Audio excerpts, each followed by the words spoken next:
आप सभी को मेरा प्यार भरा नमस्कार। और आज के इस मॉडर्न हिस्ट्री जी के क्लास में आप सभी का बहुत बहुत स्वागत है। आज हमारे पास क्वेश्चन तो 7 ही हैं, लेकिन हम इनमें से ही कम से कम 25 क्वेश्चन आंसर सेट कर लेंगे।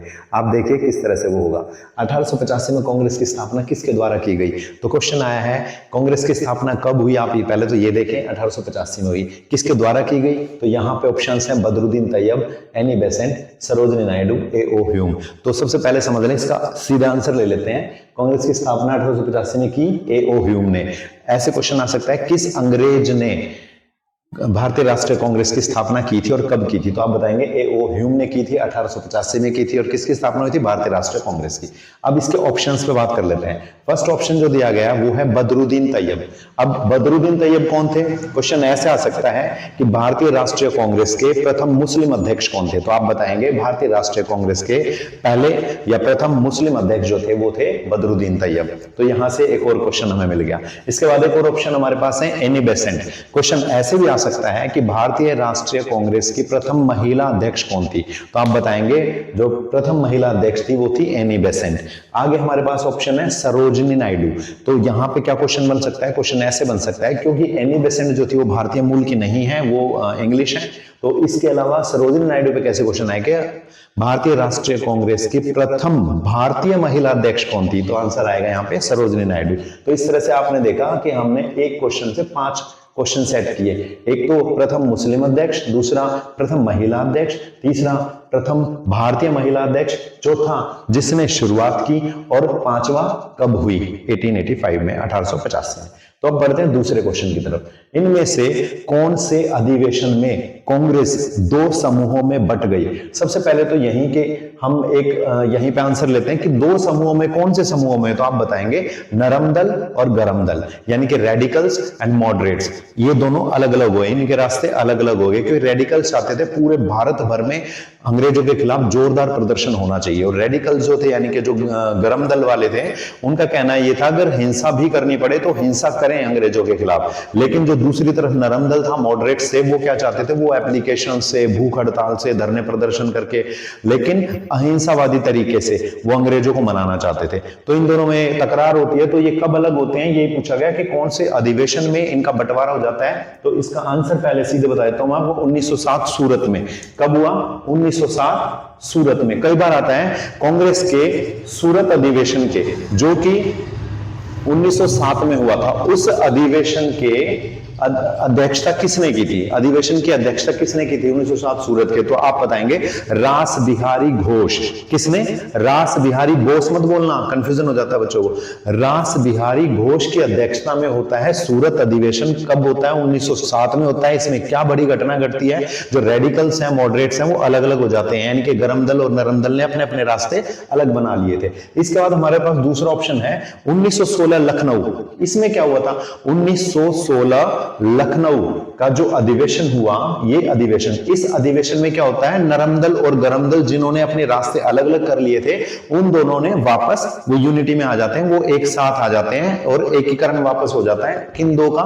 नरम दल और गरम दल का। किन का? मॉडरेट्स का एंड रेडिकल्स का। कब हो जाता है? 1916 लखनऊ, 1916 लखनऊ में। और कई बार क्वेश्चन ये आता है कि 1916 लखनऊ का जो अधिवेशन था, इसकी अध्यक्षता किसने की थी? तो आप बताएंगे इसकी अध्यक्षता जो की थी वो की थी ए.सी. मजुमदार ने, अंबिका चरण मजुमदार, यहां पे अध्यक्षता की थी। हमारे पास देखो एक क्वेश्चन से कितने क्वेश्चन बन रहे हैं, तो इसीलिए मैंने 7 ही क्वेश्चन लिए हैं, लेकिन कम से कम 25 क्वेश्चन आप आराम से यहां पे याद कर लोगे। इसके बाद आता है 1885 का बंबई अधिवेशन। ये क्या था? आप बताएंगे भारतीय राष्ट्रीय कांग्रेस का पहला अधिवेशन। पूछे पहला अधिवेशन कब हुआ, कहां हुआ? तो आप बताएंगे भारतीय राष्ट्रीय कांग्रेस का पहला अधिवेशन, प्रथम अधिवेशन जो हुआ वो बंबई में हुआ। कब हुआ? 1885 में हुआ। अध्यक्ष कौन थे? ये भी पूछा जा सकता है कि भारतीय राष्ट्रीय कांग्रेस के प्रथम अधिवेशन के अध्यक्ष कौन थे? तो अध्यक्ष आप बताएंगे डब्ल्यू.सी. बनर्जी। कौन थे? डब्ल्यू.सी. बनर्जी। हुआ कहां था? बंबई में। और ईयर क्या था? 1885, 1885। और कौन सा अधिवेशन था? पहला, प्रथम। इसके बाद एक और ऑप्शन है 1920 कलकत्ता। 1920 कलकत्ता जो भारतीय राष्ट्रीय कांग्रेस का अधिवेशन हुआ, यहां से भी एक बड़ी घटना हुई थी। यहां पे क्या था? असहयोग आंदोलन की रणभेरी बजा दी गई थी। यानी कि असहयोग आंदोलन की शुरुआत होती है वो यहाँ 1920 कलकत्ता अधिवेशन से ही शुरू हुआ था, आप याद रखेंगे। अब देखिए यहाँ पे कितने सारे क्वेश्चंस हमें मिल गए। अब आते हैं तीसरे में, किस महिला ने सर्वप्रथम भारतीय तिरंगे को फहराया था? क्वेश्चन आता है भारतीय राष्ट्रीय जो ध्वज है और उसको सबसे पहले फहराने वाली महिला कौन थी? यहाँ ऑप्शन देखते थे। कस्तूरबा गांधी, आपको पता है कस्तूरबा गांधी कौन थी? ये महात्मा गांधी जी की पत्नी थी। यूएन में जो असेंबली है, यूएन असेंबली यानी कि संयुक्त राष्ट्र महासभा की प्रथम महिला अध्यक्ष होने का गौरव भी इनको प्राप्त है, विजय लक्ष्मी पंडित को। इसके बाद है मैडम भीकाजी कामा, ये आपका आंसर है मैडम भीकाजी कामा। कई बार क्वेश्चन ऐसे भी पूछा है कि मैडम भीकाजी कामा ने सबसे पहले भारतीय तिरंगा कहां फहराया था? तो ये जब आ जाए तो आप बताएंगे कहां पे? जर्मनी। नोट कर लो, जर्मनी। और जगह भी पूछता है कई बार, स्टुटगार्ड।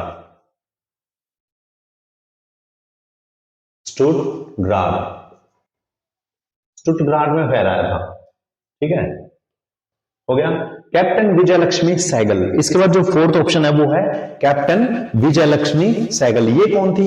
ये फर्स्ट फीमेल कैप्टन थी। और किस आर्मी में? आजाद हिंद फौज का नाम आपने सुना होगा, जिनके सुभाष चंद्र बोस जी ने जिसको बनाया था, आजाद हिंद फौज। कहां से? सिंगापुर से। तो एक और बात हुई थी कि ये फर्स्ट कैबिनेट मिनिस्टर भी थी, क्योंकि जो अपने बोस साहब थे उन्होंने क्या किया था, 21 अक्टूबर 1943 को एक प्रोविजनल गवर्नमेंट बना दी थी, यानी कि गवर्नमेंट इन एक्साइल, जो बाहर देश में एक अपनी एक्साइल पे, एक्साइल क्या होता है? वनवास जाना, बाहर जाना। तो भारत से बाहर एक भारत सरकार बना दी गई थी। कब बना दी गई थी? 1943 में। और ये उसमें कैबिनेट मिनिस्टर भी थी। कौन? कैप्टन विजय लक्ष्मी सहगल। दिल्ली दरबार कब लगाया गया? दिल्ली दरबार लगाया कब था और क्यों था? क्योंकि जॉर्ज पंचम जो थे ना इंग्लैंड से, वो भारत आ रहे थे, तो उनके स्वागत के लिए ये 1911 में लगाया गया। क्वेश्चन दूसरे तरीके से भी आएगा कि कलकत्ता से दिल्ली जो राजधानी थी भारत देश की, पहले कलकत्ता थी, तो कलकत्ता से दिल्ली कब स्थानांतरित किया गया? कब ट्रांसफर हुआ कैपिटल का, नेशनल कैपिटल का? वो भी 1911 में, 1911 में, तब ये दिल्ली दरबार लगा जब जॉर्ज पंचम आए तब। ऑप्शन यहाँ पे आया है 1900, यानी कि 1900। इस ईयर में क्या हुआ था? इस ईयर में क्या था? इससे 1-2 साल पहले से और इस साल तक लगातार भारत में अकाल पड़ रहा था, बहुत बुरी हालत थी। जो पंजाब प्रांत था, उसका जो हिसार जिला है, हिसार अभी हरियाणा में है, लेकिन उस समय जो था पंजाब था, संयुक्त पंजाब, उसमें था। तो सबसे ज्यादा मौतें इस तरफ भी हुई थी और ये बढ़ के नीचे दक्कन के पठार तक चली गई थी। और एक एस्टिमेट खुद उस टाइम पे इंग्लिश गवर्नमेंट ने बताया था कि लगभग कितने, 10 लाख से 45 लाख, 10 से 45 लाख पीपल, इतने लोग तो मारे गए थे। तो कितना बुरा हाल था 1900 में, बहुत बुरा हाल था। 1947 में आपको पता है देश आजाद हो गया था। 1907 में क्या था? सूरत अधिवेशन, आपने पढ़ा कि सूरत अधिवेशन, और इसमें क्या हुआ था? नरम दल और गरम दल ने अपने रास्ते अलग अलग कर लिए थे। भारतीय राष्ट्रीय कांग्रेस का ये अधिवेशन था। इसमें अध्यक्षता किसने की थी? रास बिहारी घोष, याद रखेंगे। इसके बाद है गांधी जी भारत कब लौटे? गांधी जी भारत कब लौटे? कहां से लौटे? दक्षिण अफ्रीका से, ठीक है। दक्षिण अफ्रीका चले गए थे महात्मा गांधी जी, तो वहां से काफी वर्षों के बाद वो भारत लौटे थे। 1920 एक ऑप्शन है, 1920 ऑप्शन है, तो इस ऑप्शन में आप बता सकते हैं 1920 में, अभी हमने पढ़ा भी, कलकत्ता जो अधिवेशन था, यहां से असहयोग आंदोलन की शुरुआत हुई थी, असहयोग आंदोलन। तो ये 1915, जी बिल्कुल आपका आंसर यही है, 1915 में गांधी जी दक्षिण अफ्रीका से भारत लौटे थे। और 1919 में क्या होता है? 1919 में रॉलेट एक्ट लगाया गया। रॉलेट एक्ट का मतलब क्या था कि ना दलील, ना अपील, ना वकील, यानी कि अंग्रेजी सरकार को जिस पे भी थोड़ा सा डाउट हो गया कि ये सरकार विरोधी एक्ट्स में लगा हुआ है, तो उसको पकड़ लिया जाएगा, उसको सीधे बंद कर दिया जाएगा, कोई सुनवाई नहीं होगी शक के आधार पे। तो इसको इसीलिए महात्मा गांधी जी ने क्या कहा था कि ये एक काला कानून है। तो कई बार क्वेश्चन ऐसे आता है, महात्मा गांधी जी ने किस एक्ट को काला कानून कहा था? तो आप बताएंगे रॉलेट एक्ट। कब था? 1919 में आया था। एक और इसमें आया था 1919 में ही खिलाफत आंदोलन की शुरुआत हुई थी। कब हुई थी? खिलाफत आंदोलन की 1919 में। और ये अली भाइयों ने, अली बंधु थे, शौकत अली थे और एक और थे, तो उन्होंने इसकी शुरुआत की थी। और ये क्यों था? क्योंकि जो अंग्रेजों ने क्या किया था, जो टर्की कंट्री जिसको तुर्की है, नए नाम से जाना जाता है, पूछा जाएगा कई बार ऐसे पूछा जाता है जीके में कि भाई तुर्की को नया नाम क्या मिला, तो तुर्की। तो उस समय के, लेकिन टर्की या तुर्की के जो खलीफा थे ना, उनका पद समाप्त कर दिया था अंग्रेजों ने वहां पे। तो इसके विरोध में भारत के जो मुस्लिम थे वो भड़क उठे थे, और गांधी जी ने देखा ये एक अच्छा मौका है, जब हिंदू मुस्लिम जो लोगों में एक दूसरे में वैमनस्य बन गया है और एक दूसरे से भिड़ रहे हैं, तो उनको एक यूनिटी देने का। इसीलिए ही गांधी जी ने इस आंदोलन के लिए हरी झंडी दे दी और उन्होंने साथ देना शुरू कर दिया, किनका, मुस्लिम भाइयों का। और उसके बाद खिलाफत आंदोलन भी 1919 में ही शुरू हुआ था। ठीक है, अली बंधुओं ने स्टार्ट किया था, ये आप याद रखना। 1942 में क्या हुआ था, 1942 में भारत छोड़ो आंदोलन, ठीक है, क्विट इंडिया मूवमेंट की शुरुआत हुई थी गांधी जी के ही द्वारा। तो जितने सारे ऑप्शन है उन्हीं से क्वेश्चन बनते जा रहे हैं। 7 क्वेश्चन हमने भले ही लिए हैं, लेकिन आपको 25 क्वेश्चन एटलीस्ट जरूर इससे वीडियो से, छोटी सी वीडियो से पता लग जाएंगे। आगे बढ़ते हैं। स्वराज पार्टी की स्थापना कब हुई? अब देखिए, स्वराज पार्टी की स्थापना कब की गई थी? जब ये 1922 में क्या किया महात्मा गांधी जी ने, असहयोग आंदोलन को वापस ले लिया था। असहयोग आंदोलन को वापस लेने का रीजन क्या था? क्योंकि जो उत्तर प्रदेश का गोरखपुर एक जिला है, जहां से अभी योगी आदित्यनाथ जी चुनाव लड़ते हैं, उनका गढ़ है, वहां पे उनका मंदिर है नाथ संप्रदाय का, जहां महंत हैं, वो मुख्य महंत हैं योगी आदित्यनाथ जी। तो वहीं पे एक जगह थोड़ा पास में ही चौरी चौरा, तो उस समय पे चौरी चौरा में क्या हुआ था, हिंसा की घटना हुई थी। महात्मा गांधी जी ने 1920 में इस आंदोलन की शुरुआत की थी, क्योंकि वो अहिंसा के पुजारी थे। उन्होंने पहले ही कहा था कि कोई हिंसा नहीं करेगा, और जितना अहिंसात्मक आंदोलन होगा उतना ही सफल होगा विश्वव्यापी। जहां भारत की गूंज बाहर तक जाएगी, दूसरे देशों में जाएगी, तो वहां से भी हमारे लिए कुछ लॉबिंग हो सकती है, इन केस यदि हम अहिंसात्मक होके प्रदर्शन करते हैं। तो आपने अभी भी देखा, अगर कोई आंदोलन करता है, अभी मान लो सरकार से कोई बात मनवानी है, आप सड़क पे उतरेंगे, यदि आपको पुलिस डंडे जरूर मारेगी, आपको अरेस्ट भी करेगी, हो सकता है आपको घसीटा जाए, लेकिन यदि आप वापस उठ के पुलिस पे ही अटैक करना शुरू कर देंगे या हत्या कर देंगे 2-3 पुलिस वालों की, तो फिर तो वो आंदोलन ही खत्म हो गया ना। इसलिए महात्मा गांधी जी ने पहले ही कहा था असहयोग आंदोलन में हिंसा नहीं करनी है। उत्तर प्रदेश के गोरखपुर के पास चौरी चौरा में क्या होता है कि वहां पे 20 से 22 पुलिस कर्मियों को वहां की भीड़ ने थाने में बंद करके आग लगा दी, वो सारे वो जिंदा जल गए पुलिस वाले। तो इससे आहत हुए गांधी जी, उन्होंने 1922 में वापस ले लिया। फिर उसके बाद एक घटना क्या घटती है, उससे ठीक अगले साल थोड़ा सा जो कुछ लोगों ने विरोध किया, कितना अच्छा आंदोलन चल रहा था और दबा रखा था अंग्रेजों को, और लेकिन यहाँ पे एकदम से क्विट करना खराब था, तो एक अलग पार्टी, थोड़ा बहुत विचार बदले लोगों के, नहीं बनी। तो ये 1923 में बनाई किसने? एक तो पंडित नेहरू के पिताजी थे इसमें, मोतीलाल नेहरू, और उनके साथ कौन थे? चित्तरंजन दास। कौन थे? चित्तरंजन दास। याद रखना, कई बार पूछा जाएगा कि स्वराज पार्टी की जो स्थापना है वो किसने की थी, तो आप बताएंगे मोतीलाल नेहरू और चित्तरंजन दास, इन्होंने की थी। कब की थी? 1923 में की थी। अब इसके बाद है हमारा अगला सवाल। अच्छा, इसमें एक बार ऑप्शन और ले लेते हैं। 1922 में क्या हुआ था, अभी बताया हमने, असहयोग आंदोलन वापस ले लिया था। 1925 में क्या होता है? 1925 में जो काकोरी एक्शन हुआ था ट्रेन का, यानी कि अंग्रेजों का ही माल लूट लिया था, अंग्रेजों का खजाना लूट लिया था। किसने?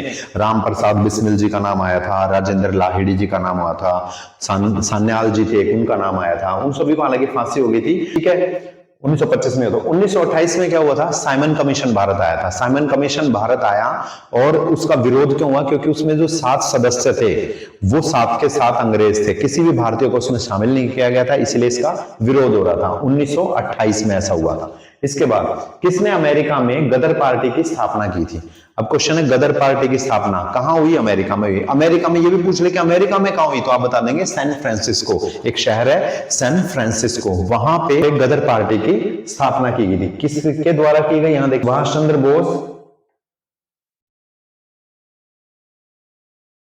सुभाष चंद्र बोस, लाला हरदयाल और सोहन सिंह बकना, या खुदीराम बोस। तो याद रखेंगे, लाला हरदयाल, सोहन सिंह बकना, इन दोनों ने मिलके अमेरिका के सैन फ्रांसिस्को सिटी में गदर पार्टी की स्थापना की थी। और सुभाष चंद्र बोस जी ने क्या बनाया था? All India forward block. All India forward block की स्थापना इन्होंने की थी 1939 में। ये थे हमारे आज के 7 क्वेश्चन, लेकिन इन 7 क्वेश्चन से लगभग 25 क्वेश्चन हमने कवर किया। आज की ये वीडियो आपको कैसी लगी, कमेंट सेक्शन में जरूर बताना। वीडियो देखने के लिए आपका बहुत बहुत धन्यवाद। जय हिंद, जय भारत।